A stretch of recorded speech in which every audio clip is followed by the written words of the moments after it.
Hi മക്കളെ. അപ്പോൾ നമ്മുടെ ഓണപരീക്ഷയുടെ റിവിഷനുമായി ബന്ധപ്പെട്ട് നമ്മുടെ ബയോളജിയിലെ 8ാം ക്ലാസ്സിലെ ബയോളജിയുടെ ഫസ്റ്റ് ചാപ്റ്ററിലുള്ള ഒരു പ്രധാനപ്പെട്ട ടോപ്പിക് ഡിസ്കസ് ചെയ്യുന്ന സെഷനിലേക്കാണ് നമ്മൾ ഇന്ന് കടക്കാനായിട്ട് പോകുന്നത്. ഇന്ന് നമ്മൾ ഡിസ്കസ് ചെയ്യാൻ പോകുന്നത് ഏറ്റവും പ്രധാനപ്പെട്ടതും എക്സാമിന് ഏറ്റവും കൂടുതൽ തവണ ചോദിച്ച് കണ്ടിട്ടുള്ളത് ഒരു ടോപ്പിക്കാണ്. ആ ടോപ്പിക്കിലേക്ക് നമുക്ക് പോവാം. Difference between A compound microscope and electron microscope. ഒരു കോമ്പൗണ്ട് മൈക്രോസ്കോപ്പും ഒരു ഇലക്ട്രോൺ മൈക്രോസ്കോപ്പും തമ്മിലുള്ള വ്യത്യാസങ്ങൾ എന്തൊക്കെയാണ്? രണ്ട് പോയിന്റുകൾ വീതം നിങ്ങൾ പഠിച്ചു കഴിഞ്ഞാൽ നിങ്ങൾക്ക് അവിടെ 2 മാർക്ക് കിട്ടുന്നതാണ്. നമുക്ക് നോക്കാം എന്തൊക്കെയാണ് പ്രധാനപ്പെട്ട വ്യത്യാസങ്ങൾ. ആദ്യം കോമ്പൗണ്ട് മൈക്രോസ്കോപ്പ് എടുക്കുകയാണെന്നുണ്ടെങ്കിൽ it magnifies the image the object up to 2000 times. Okay, അതായത് 2000 മടങ്ങാണ് നമുക്ക് എന്ത് ചെയ്യാൻ പറ്റത്തുള്ളൂ? സൂം ചെയ്ത് കാണാൻ. വസ്തുക്കളെ പരമാവധി 2000 മടങ്ങ് മാത്രമേ വലുതായി കാണിക്കാൻ കഴിയുള്ളൂ. ആർക്ക്? കോമ്പൗണ്ട് മൈക്രോസ്കോപ്പിന്. ഇവിടെ light is A source of magnification. ഇവിടെ പ്രകാശമാണ് നമ്മൾ സ്രോതസ്സായി ഉപയോഗിക്കുന്നത്. ഓക്കെ, മാഗ്നിഫിക്കേഷന് വേണ്ടി നമ്മൾ ഉപയോഗിക്കുന്ന സോഴ്സ് എന്ന് പറയുന്നത് ലൈറ്റ് ആയിരിക്കും കേട്ടോ. പ്രകാശത്തെയാണ് നമ്മൾ ആ ഒരു സ്രോതസ്സായി ഉപയോഗിക്കുന്നത്. അങ്ങനെയാണെന്നുണ്ടെങ്കിൽ ഇലക്ട്രോൺ മൈക്രോസ്കോപ്പിൽ എന്തായിരിക്കും വ്യത്യാസം? ഇവിടെ 2000 ആണെന്നുണ്ടെങ്കിൽ ഇലക്ട്രോൺ മൈക്രോസ്കോപ്പിന്റെ കേസിലേക്ക് വരുമ്പോൾ it magnifies an object million times ആണ് അല്ലെ. അതായത് വസ്തുക്കളെ വ്യക്തതയോടെ അനേക ലക്ഷം മടങ്ങ് വലിപ്പത്തിൽ കാണാൻ കഴിയുന്നത് ഇലക്ട്രോൺ മൈക്രോസ്കോപ്പുകൾ ഉപയോഗിച്ച് നമ്മൾ അവരെ നിരീക്ഷിക്കുമ്പോഴായിരിക്കും. ഇവിടെ ഇലക്ട്രോണുകളാണ് എന്തായിട്ട് സോഴ്സ് ഓഫ് മാഗ്നിഫിക്കേഷൻ ആയിട്ട് നമ്മൾ ഉപയോഗിക്കുന്നത് അല്ലെ. ഇലക്ട്രോണുകളെയാണ് നമ്മൾ ഇവിടെ സ്രോതസ്സായിട്ട് ഉപയോഗിക്കുന്നത്.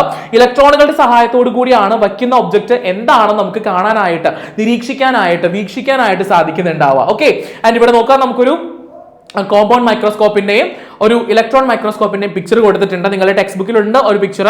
അപ്പോൾ ഡിഫറൻസ് ബിറ്റ്വീൻ ദം അത് ജസ്റ്റ് 2 പോയിന്റ് ആണ്. എത്രത്തോളം മാഗ്നിഫിക്കേഷൻ കിട്ടും, സൂം ഇൻ പവർ നമുക്ക് കിട്ടും എന്നുള്ള കാര്യത്തിലും അതുപോലെ തന്നെ എന്താണ് അവർ തമ്മിലുള്ള ആ ഒരു കണക്ഷൻ എന്നുള്ള സംഭവം അത് കൃത്യമായിട്ട് ഒന്ന് നോട്ട് ചെയ്ത് വെക്കണം കേട്ടോ. അത് ഒന്ന് പഠിച്ചു വെക്കുക. 2 പോയിന്റുകളെ നമുക്ക് പഠിക്കാനുള്ളൂ. ആ പോയിന്റ് പഠിച്ചു കഴിഞ്ഞാൽ ആ ഭാഗത്തു നിന്ന് ഒരു ചോദ്യം വന്നു കഴിഞ്ഞാൽ ഫുൾ മാർക്ക് നമുക്ക് അതിന്റെ അവിടെ വീഴും. 1 മാർക്ക് പോലും നഷ്ടപ്പെടുത്തി കളയാനായിട്ടോ അവിടെ ഇല്ല. ഓക്കെ, അടുത്തൊരു ടോപ്പിക് ന്യൂക്ലിയസ് ആണ്. സാധാരണഗതിയിൽ ന്യൂക്ലിയസിന്റെ ഭാഗത്ത് നിന്ന് എല്ലാ പരീക്ഷകൾക്കും ചോദ്യം വരുന്നതാണ്. എന്താണ്? മർമ്മം കോശത്തിന്റെ നിയന്ത്രണ കേന്ദ്രമാണ് അല്ലെ. The regulatory centre of the cell എന്ന് നമ്മൾ ന്യൂക്ലിയസിനെ പറയുന്നത്. Nucleus controls all the cellular activities. ഒരു സെല്ലിന്റെ അകത്ത് നടക്കുന്ന, ഒരു കോശത്തിനുള്ളിൽ നടക്കുന്ന മുഴുവൻ പ്രവർത്തനങ്ങളെയും കൺട്രോൾ ചെയ്യുന്ന ആരാണ്? ന്യൂക്ലിയസ് ആണെന്ന് പറഞ്ഞു. പ്രോട്ടീൻ സിന്തസൈസ് ചെയ്യുന്നുണ്ട്. അതായത് പ്രോട്ടീൻ സിന്തസൈസ് ചെയ്യുന്നത് എവിടെയാണ്? ജീനുകളിലാണ്. ഓക്കെ, ആ ജീനുകൾ ഇരിക്കുന്ന എവിടെയാണ്? ക്രോമാറ്റിൻ റെറ്റിക്കുലത്തിലാണ്. അതിരിക്കുന്നത് എവിടെയാണ്? ന്യൂക്ലിയോലസിനകത്താണ്. ന്യൂക്ലിയോലസ് ഇരിക്കുന്ന എവിടെയാണ്? ന്യൂക്ലിയസിന്റെ ഉള്ളിലാണ് അല്ലെ. They regulate various activities in the cell. ഒരു സെല്ലിന്റെ അകത്തെ മുഴുവൻ പ്രവർത്തനങ്ങളെ, ആക്ടിവിറ്റീസിനെയും റെഗുലേറ്റ് ചെയ്യുന്നത് നമ്മുടെ ന്യൂക്ലിയസ് ആണ്, മർമ്മമാണ് അല്ലെ. അതുകൊണ്ട് തന്നെയാണ് നമ്മൾ ന്യൂക്ലിയസിനെ regulatory centre of the cell എന്ന് പറയുന്ന ഒരു കോശത്തിന്റെ നിയന്ത്രണ കേന്ദ്രം എന്ന് പറയുന്നതിനുള്ള റീസൺ ഇതാണ്. ഓക്കെ, സോ മൂവ് ചെയ്യുന്നുണ്ട്. അടുത്തത് സ്ട്രക്ചർ ആണ്. നെക്സ്റ്റ് സ്ട്രക്ചർ ആണ്. ന്യൂക്ലിയസിന്റെ സ്ട്രക്ചർ, ഘടന. മക്കളെ, മർമ്മത്തിന്റെ ഘടന വളരെ പ്രധാനപ്പെട്ടതാണ്. നമുക്ക് ആ ന്യൂക്ലിയസിന്റെ നിങ്ങളുടെ ടെക്സ്റ്റ് ബുക്കിൽ കൊടുത്തിരിക്കുന്ന ഒരു സ്ട്രക്ചർ ഉണ്ട്. ആ സ്ട്രക്ചറിലേക്ക് പോവാം. അതിൽ പ്രധാനപ്പെട്ട കുറച്ച് ഭാഗങ്ങളുണ്ട്. ന്യൂക്ലിയോപ്ലാസം, അതുപോലെ nuclear membrane, chromatin reticulum, nuclear pore ഉണ്ട്, ന്യൂക്ലിയോലസ് ഉണ്ട്. ഓക്കെ, അപ്പോൾ കൃത്യമായിട്ട് ഈ പറഞ്ഞിരിക്കുന്ന ഭാഗങ്ങളെല്ലാം ലേബൽ ചെയ്യാൻ, ചിത്രത്തിലേക്ക് അടയാളപ്പെടുത്താൻ നിങ്ങൾ പഠിച്ചിട്ടുണ്ടായിരിക്കണം. അതിനകത്ത് കൊടുത്തിരിക്കുന്ന ഡീറ്റെയിലിംഗും എന്തായിരിക്കണം? നിർബന്ധമായിട്ട് മസ്റ്റായിട്ട്. ഇതിൽ ന്യൂക്ലിയോപ്ലാസം, ന്യൂക്ലിയോലസ്, ക്രോമാറ്റിൻ റെറ്റിക്കുലം പോലെയുള്ള ഭാഗങ്ങൾ വളരെ പ്രധാനപ്പെട്ടതാണ്. ഇവിടെ നിന്ന് ഒരു ക്വസ്റ്റ്യൻ ഉണ്ടായിരിക്കും കേട്ടോ. ന്യൂക്ലിയസിന്റെ ഭാഗത്ത് നിന്ന് മിനിമം 1-2 മാർക്കിനുള്ള ചോദ്യങ്ങൾ പരീക്ഷയ്ക്ക് വരാൻ സാധ്യത കൂടുതലാണ്. സോ എന്തായാലും നിങ്ങൾ പഠിക്കേണ്ട കാര്യങ്ങളാണ്. ഈ ന്യൂക്ലിയസിന്റെ ഭാഗങ്ങൾ ഏതൊക്കെയാണ്, അതിന്റെ ഫംഗ്ഷൻസ്, അല്ലെങ്കിൽ അതെന്താണ് ചെയ്യുന്നത്, എന്താണ് അതിന്റെ പ്രത്യേകത, സവിശേഷതകൾ എന്തൊക്കെയാണ്, അതാണ് ഡീറ്റെയിലിംഗ് ഇവിടെ കൊടുത്തിട്ടുള്ളത്. അത് നിർബന്ധമായിട്ടും പഠിച്ചിരിക്കുക. അത് മസ്റ്റായിട്ട് നോക്കിയിട്ടുണ്ടാവണം. ഓക്കെ, ദെൻ ന്യൂക്ലിയസിന്റെ സ്ട്രക്ചറിലേക്ക് പോകുന്ന സമയത്ത് നമ്മൾ അതിനകത്ത് ഒരു എൻഡോപ്ലാസ്മിക് റെറ്റിക്കുലം അല്ല, നമ്മുടെ എന്താ പറയുക, കുറച്ച് സാധനങ്ങൾ കാണാൻ പറ്റില്ല. ന്യൂക്ലിയസിന്റെ പരിസരത്ത് കാണുന്ന സെൽ ഓർഗനൽ ഒഴികെ ന്യൂക്ലിയസിന്റെ ഉള്ളിൽ കാണുന്ന സെൽ ഓർഗനൽ എന്ന് പറയാൻ പറ്റില്ല, നടുവിൽ ഇരിക്കുന്ന ഒരു കുഞ്ഞു ന്യൂക്ലിയസ് പോലെ ഇരിക്കുന്ന സ്ട്രക്ചർ ഉണ്ട്. അതിന്റെ പേരെന്താണ്? ന്യൂക്ലിയോലസ് എന്നാണ്. ദെൻ ഇവിടെ ത്രെഡ് കിടക്കുന്ന പോലെ, ഒരു നൂലിങ്ങനെ കിടക്കുന്ന പോലെ നമുക്ക് എന്ത് കാണാൻ പറ്റും? ക്രോമാറ്റിൻ റെറ്റിക്കുലം എന്ന് പറയുന്ന ഒരു സ്പെഷ്യൽ സ്ട്രക്ചർ കാണാനായിട്ട് പറ്റും. അപ്പോൾ ക്രോമാറ്റിൻ റെറ്റിക്കുലം, ഈ പറയുന്ന ന്യൂക്ലിയർ പോറ്, ന്യൂക്ലിയോപ്ലാസം, ന്യൂക്ലിയർ മെംബ്രെയിൻ, ഇതൊക്കെ നിങ്ങൾ കൃത്യമായിട്ട് നോക്കിയിട്ടുണ്ടാവണം. സെറ്റ് അല്ലേ? ഇനി പരീക്ഷയ്ക്ക് ചോദിക്കുക വളരെ പ്രധാനപ്പെട്ട മറ്റൊരു ടോപ്പിക് ഉണ്ട്. Differentiate between prokaryote and eukaryote. ഇത് എന്തായാലും പരീക്ഷയ്ക്ക് ചോദിക്കും. 2 മാർക്കിന്റെ ക്വസ്റ്റ്യൻ ആയിട്ടായിരിക്കും ചോദിക്കുന്നുണ്ടാവുക.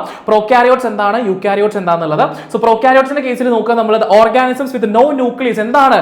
സ്വന്തമായിട്ട് ന്യൂക്ലിയസ് ഇല്ലാത്ത ചർമ്മം കാണപ്പെടാത്ത ജീവികളെയാണ് നമ്മൾ എന്ത് വിളിക്കുന്നത്? പ്രോക്യാരിയോട്ടുകൾ എന്ന് വിളിക്കുന്നത്. എക്സാമ്പിൾ ആയിട്ട് 3 പേരുടെ പേര് പഠിച്ചു വയ്ക്കുക. ബാക്ടീരിയാസ് ഉണ്ട്, സയനോബാക്ടീരിയാസ് ഉണ്ട്, അതുപോലെ തന്നെ മൈക്കോപ്ലാസ്മ ഉണ്ട്. 3 എക്സാമ്പിളുകൾ നിർബന്ധമായിട്ടും പഠിച്ചിരിക്കാം. ആൻഡ് യൂക്കാരിയോട്ടുകളുടെ കേസിൽ ഓർഗാനിസംസ് വിത്ത് ന്യൂക്ലിയസ് ആണ് കേട്ടോ. ഓക്കെ, ന്യൂക്ലിയർ മെംബ്രെയിനോട് കൂടിയ ന്യൂക്ലിയസ് കാണുന്ന ജീവികളെയാണ് അല്ലെങ്കിൽ ഓർഗാനിസംസിനെയാണ് നമ്മൾ എന്ത് വിളിക്കുന്നത്? യൂക്കാരിയോട്സ് എന്ന് വിളിക്കുന്നത്, യൂക്കാരിയോട്ടുകൾ എന്ന് വിളിക്കുന്നത്.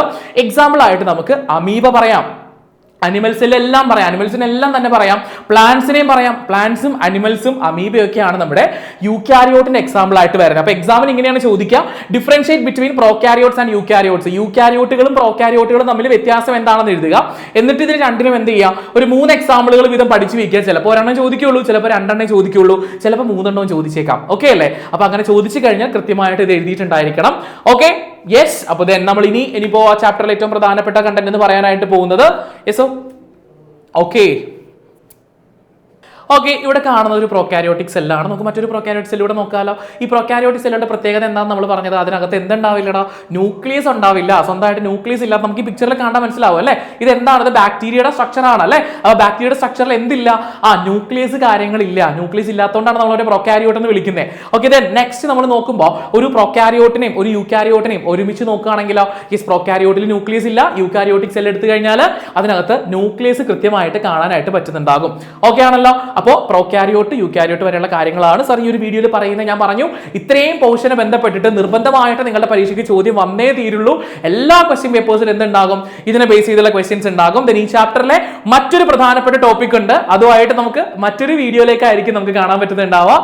സോ അതുവരെ എല്ലാവർക്കും ടാറ്റാ, ബൈ, സീ യു.